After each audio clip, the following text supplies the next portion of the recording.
So welcome back to the Photo Physics, and today is our topic the combination of the resistors.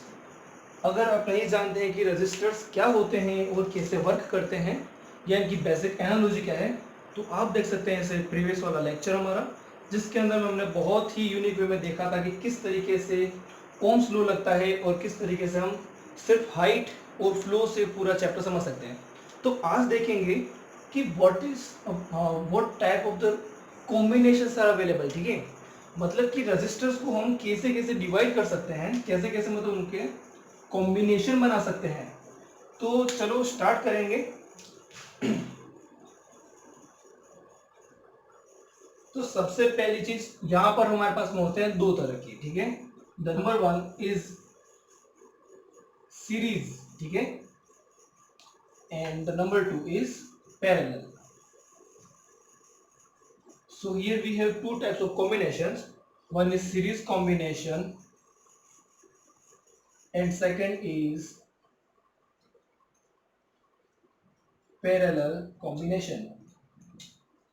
तो start करते हैं कि basic चीजें आती है सबसे पहले कि सर ये दोनों का मतलब होता क्या है। तो देखो यहाँ पर देखना है कि जस्ट अज्यूम कि ये आपका पहला रेजिस्टर है और ये आपका रेजिस्टर नंबर 2 है। ठीक है, this is the resistor number 1 and this is number 2। अब मुझे अगर इन दोनों को सीरीज में जोड़ना है तो मैं कुछ इस तरीके से जोड़ूंगा इनके कि ये रेजिस्टर 1 है, ये रेजिस्टर नंबर 2 है। ठीक है, और पैरेलल के अंदर में जैसा कि वर्ड से पैरेलल नाम से निकलता है कि they should be in parallel. Okay sir, ठीक है, तो मतलब कि अब दोनों हो गए हमारे पास में पैरेलल में या फिर दोनों हो गए हमारे पास में सीरीज के अंदर में। तो वही चीज हमें यहाँ पर करनी है कि जब हमारे पास में जो रजिस्टर्स हैं वो सीरीज में होते हैं तो कुछ इस तरीके से शो करते हैं। This is the R1 and this is the R2। ठीक है, ये हो गया हमारे पास में सीरीज के लिए डायग्राम। पैरेलल के लिए देखेंगे तो this is 1 and this is 2। ठीक है, यहां पर हमारे पास में जो कॉम्बिनेशन जो सर्किट रहेगा वो कुछ इस तरीके से हम शो कर सकते हैं। ये हमारा हो जाएगा स्विच, ये हो गया हमारी बैटरी और यहां पर हमारा हो गया पूरा सर्किट। यहां से हमारा जो करंट फ्लो करेगा प्लस से माइनस की साइड में, ये है वोल्टेज V की एक बैटरी। यहां पर अगर हम देखें तो कॉम्बिनेशन जो हमारा सर्किट जो हमारा बनेगा वो हो जाएगा कुछ इस तरीके से, प्लस एंड माइनस, और स्विच हमने कर दिया ऑन। तो this is R1 and this is R2। ठीक है, यहां पर मैंने दोनों रेजिस्टर्स को रख दिया कॉम्बिनेशन सीरीज के अंदर में और यहां पर मैंने रख दिया दोनों को पैरेलल के अंदर में। अब एक बहुत ही सिंपल सी बेसिक चीज पूछता हूं कि क्या आपको हाइटेड करना आता है? आता है? हाँ, मुझे लगता है आता होगा। अगर मैं इस मार्कर के ऊपर में ये मार्कर रख देता हूं तो टोटल हाइट हो जाएगी इसकी हाइट प्लस इसकी हाइट। ठीक है, अब यही चीज मुझे करना है कि यहाँ पर एक रजिस्टर रखा, उसके आगे एक और रजिस्टर रख दिया तो टोटल हाइट क्या हो जाएगी? जुड़ जाएगी ना। अब मैंने एक ट्रिक बताई थी पिछले वीडियो के अंदर में, जो हमारा सबसे ज्यादा इंपॉर्टेंट चीज है कि मैंने क्या किया था, मैंने जो हाइट था और हमारा पोटेंशियल था वोल्टेज, ये दोनों आपस में रिप्लेस किए थे। और साथ ही साथ एक और चीज थी कि हमारा जो फ्लो था उसको मैंने रिप्लेस कर दिया था हमारे करंट से। ठीक है, अगर ये नहीं पता तो पिछले वीडियो में मैंने बहुत अच्छा समझाया था कि कैसे रिवर्स से हम देख सकते हैं सारा। ठीक है, तो यहां पर अब हमारे पास में हाइट जो है वो वोल्टेज से रिलेट करना है, फ्लो जो है वो हमें आई से रिलेट करना है। अब यहां पर अगर मैं दो को एक के ऊपर रखता हूं तो मेरी हाइट बढ़ रही है, सो H1 plus H2, H1 and H2, total height क्या हो जाएगी? H1 plus H2। तो अगर मेरे पास में यहां पर मैं करता हूं total height is H1 plus H2, तो यहां पर टोटल वोल्टेज हाइट से मुझे रिप्लेस करना है voltage, so V is equal to V1 plus V2। क्योंकि यहां पर हाइट जो वोल्टेज है, यहां पर जो वोल्टेज लग रहा है वो इन दोनों में से होकर निकलेगा। यहां पर हो सकता है वो V1 शो करेगा, यहां पर हो सकता है वो V2 शो करेगा, बट वो दोनों जगह से फ्लो के आएगा। अगर मैं मान लेता हूं कि यहां पर मेरा पॉइंट हो गया A, this is B, this is C, so in here voltage is VAB और यहां पर हो जाएगा VBC।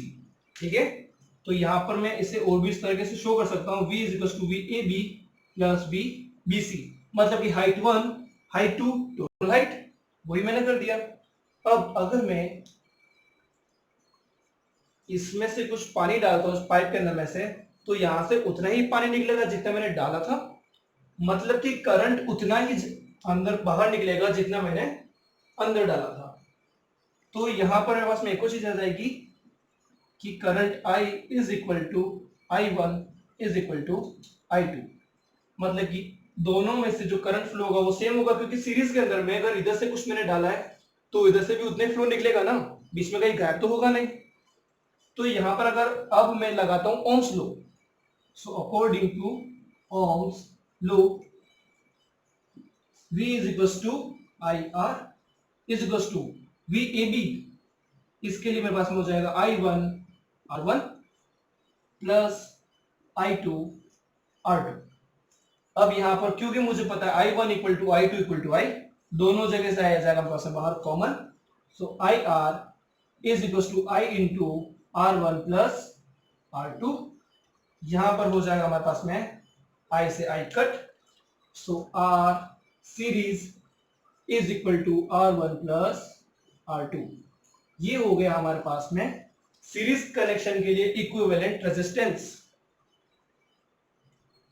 अब जो इसका एक स्पेशल केस होता है, if R1 equal to R2 equal to Rn, अगर हमारे पास में सेम वैल्यू वाले रजिस्टर्स सीरीज में जुड़ जाते हैं तो टोटल जो रेजिस्टेंस होगा Rs that would be n into R।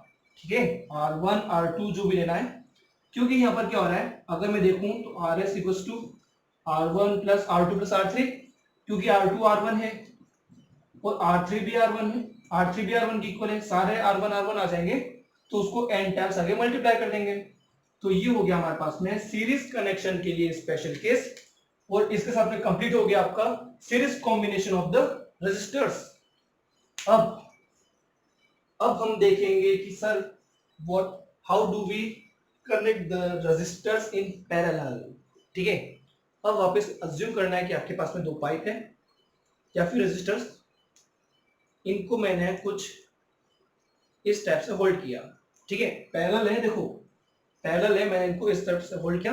दोनों के लिए हाइट क्या है, दोनों के लिए हाइट क्या होगी, सेम, मतलब कि यहां पर जो स्पेशल चीज आएगी हमारे पास में कि जो पोटेंशियल है, पोटेंशियल डिफरेंस जो है दैट रिमेन्स सेम। यहां पर तो क्या था, VAB और VBC अलग अलग थे पर टोटल इन दोनों का सम था।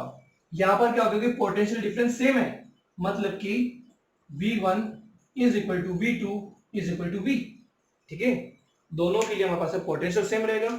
अच्छा, यहां पर पोटेंशियल अलग अलग था पर करंट सेम था, यहां पर पोटेंशियल सेम है तो करंट डिफरेंट हो जाएगा। सो I यहां पर लेता हूं।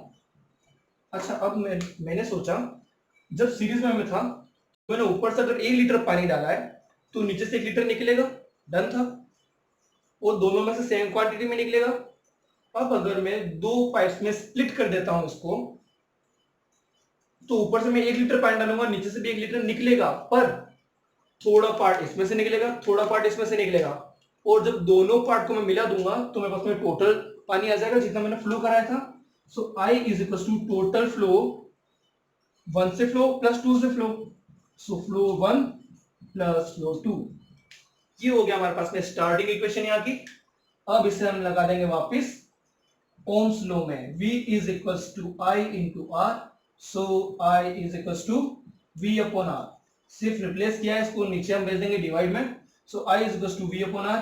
If we apply that here, I is equal to V upon R parallel, मतलब कि इक्विवेलेंट के लिए निकाल रहे हैं, इज इक्वल टू I1 की जगह हम लिखेंगे V1 upon R1 plus I2 की जगह आ जाएगा V2 अपॉन R2। ठीक है, अब अगर मैं यहां पर देखूं तो V1 V2 और V सब क्या है, सेम, तो इससे हमारे पास में आ जाएगा V, चलो नीचे लिखते हैं, हाँ, V upon RP is equal to V, common ले लिया, 1/r1 प्लस 1/r2 हो गया मेरा v से v कट। सो फाइनल जो मेरे पास में आया वो हो जाएगा 1/rp is equals to 1/r1 plus 1/r2। The most important thing here, जो सबसे ज्यादा इंपॉर्टेंट चीज है वो है कि वी आर कैलकुलेटिंग 1/rp। कभी भी इसको rp इक्वल टू मत लिखना, 1/rp is equal to 1/r1 plus 1/r2 है। तो अगर मुझे rp की वैल्यू चाहिए तो rp हो जाएगा इसका एलसीएम लेके, इसका अगर एलसीएम में लेता हूं क्यों तो क्या आएगा मेरे पास में, अगर मैं इसका एलसीएम लेता हूं तो क्या आएगा, इसका एलसीएम मेरे पास में आएगा r1 इंटू r2 और ऊपर मेरे पास में आ जाएगा r2 प्लस r1।